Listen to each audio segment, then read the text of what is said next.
Brought to you by NBC bearing, भारताची पहिली bearing उत्पादक। दादा, आज हायकोर्टामध्ये जी याचिका दाखल करण्यात आली होती हैदराबाद गॅजेट विरोधात, ती याचिका जी आहे ती कोर्टाने फेटाळली आहे।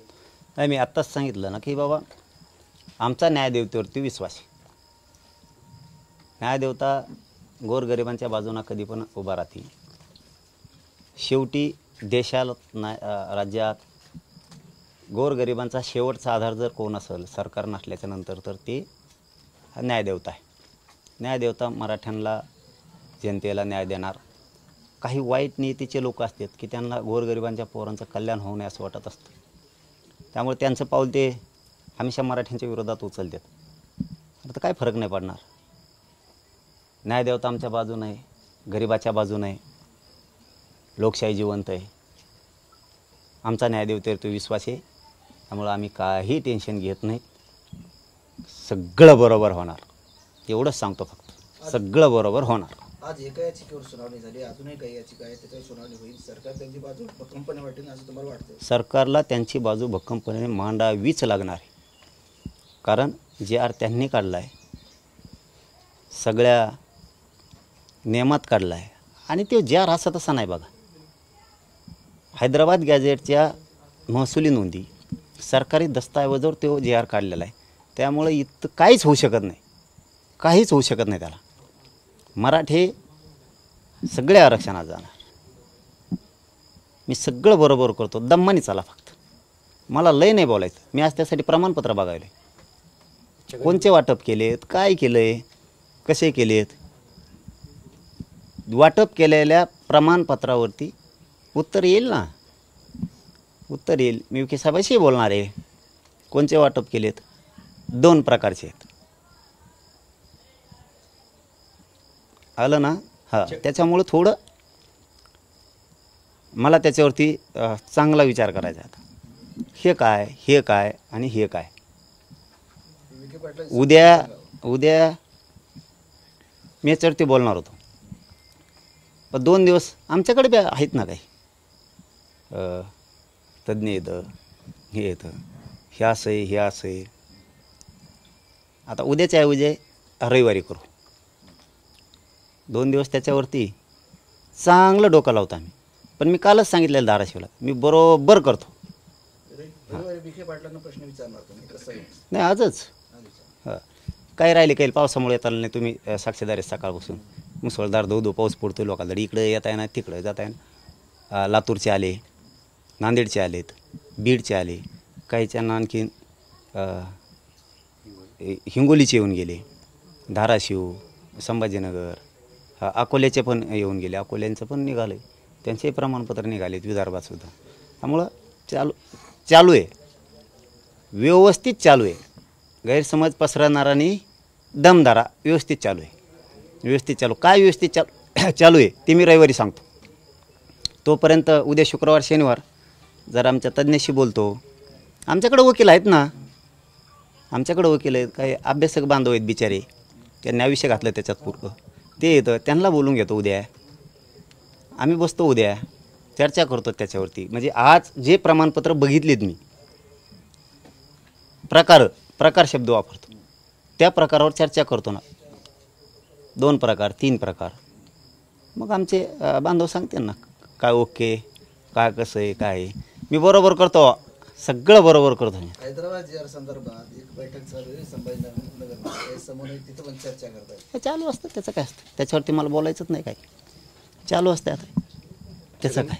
छगन भुजबळ नागपुरामध्ये ओबीसीचा महाएल्गार मेळावा घेणार आहेत, मग ते कुठं घेतं ते, त्याला काय काम आहे अलिबाबाला, त्याला काय काम राहिलं दुसरं?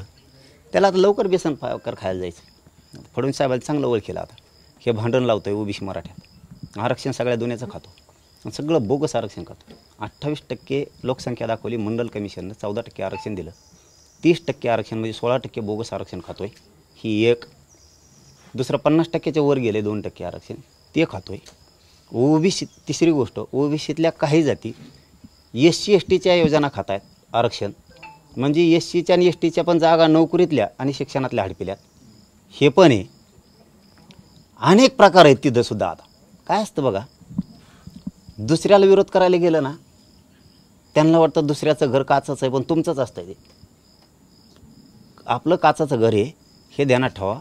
त्याला धक्का लागल्यावर ते बी पडत असतं. त्यासाठी आपण लय मजबूत लागतो, तेव्हा लोकांना नाव ठेवा. आमचं खरं आरक्षण आहे. मराठा आणि कुणबी या राज्यातला एक आहे. फक्त आम्ही टप्प्याटप्प्याने चाललो आहे. आणि तुम्ही आत्तापर्यंत सगळं बोगस आरक्षण खाल्लं आहे. त्यांच्यावर गुन्हे पण दाखल होणार. आमच्या शोधपत्रिका मागत आहेत ना, बोगस कुणबी प्रमाणपत्र घेतलेत म्हणून. काही महान नेते खूप मराठ्यांनी 25-30 वर्षे त्यांना डोक्यावर घेतलं आणि तेच आता गरळ वाकायला लागले की मराठ्यांचे कुणबी बोगस प्रमाणपत्र आहेत, त्याचे शोधपत्रिका काढा. 16% काढायला लावतो ना आम्ही बी. आता काढली पाहिजे सरकार. कसं का नाही काढणार? तुम्ही कोर्टात जाता तर आमच्याकडे बादर आहेत ना, ते बी कोर्टात जाणार. भाषा जसेल तशी होणार. आता 16%, परत वरचं 2%. न्यायदेवता आहे ना न्याय करायला. तेव्हा म्हणतो 2 आरक्षण खात्यात मराठी. अलिबाबा यावल्याचा तेव्हा म्हणतो 2 आरक्षण खात्यात, EC-BC आणि कुणबीचं OBCचं. त्याला हे माहीतच नाही. कुणबीचं आरक्षण मराठ्यांना सरसकट नाही केलेलं. सरसकट केल्यावर 2 म्हणावं. अर्धे मराठी राहिले त्यांच्यासाठी 10%. हे डोक्यात नाही त्याच्या हे बी डोक्यात नाही आलं. पुन्हा पुढं आपल्यातल्या काही जाती अशा आहेत की त्या OBCत राहून SC-STच्या योजना खात्यात त्या जाऊ शकतं. त्याला आणखीन हे माहीत नाही. परत बंजारा आणि दुसरी जाती एक नाही आहे तरी त्यांना आरक्षण दिलं गेलं. म्हणजे त्या पण SC-STच्या जागा खाल्ल्या, बंजारा समाजाच्या खाल्ल्या. एक नाही तर ते दाखिलं कसं? त्याच्यामुळं तेही घोटाळा होणारच आहे. आता आमच्या शोधपत्रिका मागता ना, बोगस प्रमाणपत्र आहेत म्हणून. ती शोधपत्रिका पण निघन ना आता. ती पण ज्या रद्द होईल आता की ही एक जात नसून बंजारा आणि ती, मग 2.5% आरक्षण दिलं कसं काय? होणार. सगळे डाव होणार. आता आमच्या नादी लागलात ना, परत ते कुंकडचं काय धरून आणतात, माकड बिडात हिंडीत येत आणि परळीची टोळी ती मागं. आता राज्यात जिथं तिथं परळीची टोळी ती पळती. लोक वेगळेच झेंडे दुसऱ्याच जातीच्या हातात दिलेत आणि ते दाखवायचं. टोळी घडून आणती परळीची. हे सगळं हेही मला एका OBCचाच बांधवाने सांगितलं. त्याच्यामुळे त्यांनी किती मेळावे घेतले आणि काय घेतले, नुसता हिंडमाना जायचं तुला आता थोड्याच दिवसात बेसन भाकर खायला.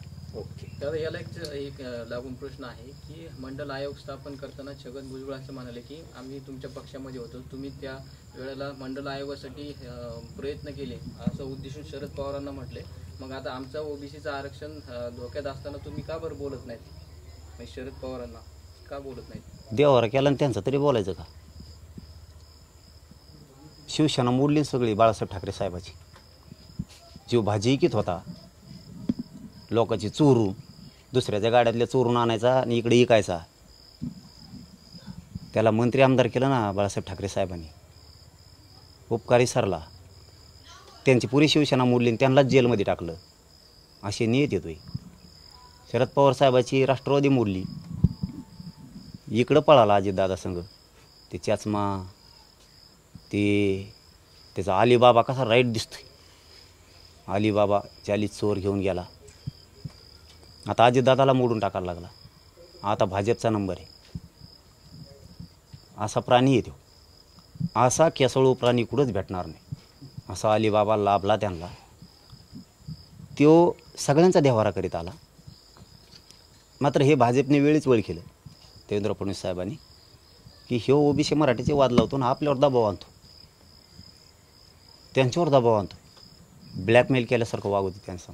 राजीनामा देईन नाही तर OBC माया माग आहे. कुठे तो आहे माग काय याचा? OBC तो आहे माग कुठं? मंत्रिपद घेतलं की मग नाही, मग जमतं असलं. त्यांनी ओळखलं. आता ते लवकर नंबर लागणार आहे त्यांचा, लवकर नंबर लागणार.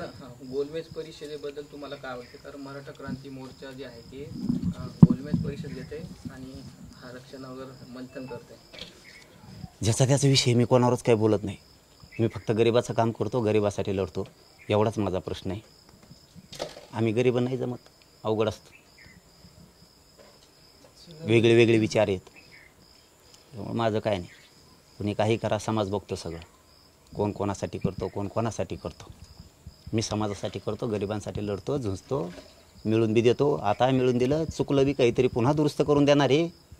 मी बरोबर करतो सगळं, काही टेन्शन घ्यायचं नाही. सगळं होणार. गॅजेटप्रमाणे होणार, शिंदे समितीप्रमाणे पण होणार, विदर्भ खानदेश होणार, कोकण बी होणार, मुंबई होणार, पश्चिम महाराष्ट्र मराठवाडा होणार. आणि माझ्या समाजावर आमचा दोघाचा एकमेकावर पक्का विश्वास आहे. आज ना उद्या होणार. 45 वर्ष नव्हतं काय केलं मग आम्ही चाललोत ना बरोबर. आम्ही हळूहळू चाललोत. काही लोकांनी नुसते बोलले ज्ञानी येतं, हुशार येतं, अभ्यासक येतं, थोडं नाही दिलं, उली नाही दिलं, सरसकट नाही दिलं. आम्ही कसं कोणी दिलं ना, समाजाला माहिती आहे देणारी आणि देणार. मी बरोबर करतो. मी फक्त मराठीने रेटून खायचं आणि झोपायचं, टेन्शन घ्यायचं नाही. मी आहे हा गैरसमज पसरणाराकडे ध्यान द्यायचं नाही. तुम्ही खरं तर आंदोलन केलं, कुणबी जातीच्या नोंदी सापडल्या, मराठा तुम्हाला यांना बेजार करायचं का नो? आरक्षण आता हे डावे का षडयंत्र येते हं? परिषदा व्हायला त्या ते काय असं मला काहीच बोलायचं नाही. कोणाला काय घ्यायचं ते द्या. मी गरिबांना 100% न्याय देणार आहे. टप्प्यात दम्मानी 100% मराठ्याला आरक्षण देणार. सांगतो ते करून दाखवितो. आपलं चालून द्यायचं. मोठ्या लोकांच्या नादी लागायचं नाही. गरीब मराठी गरीब मराठ्यांनी मोठ्या लोकांच्या नादी लागायचं नाही रे बाबा. धन्यवाद. गरजवंत गरीब मराठ्यांनी कोणाच्या नादी लागायचं नाही बाबा. आपलं चालून द्या. Okay. Brought to you by NBC bearing, भारताची पहिली बेअरिंग उत्पादक.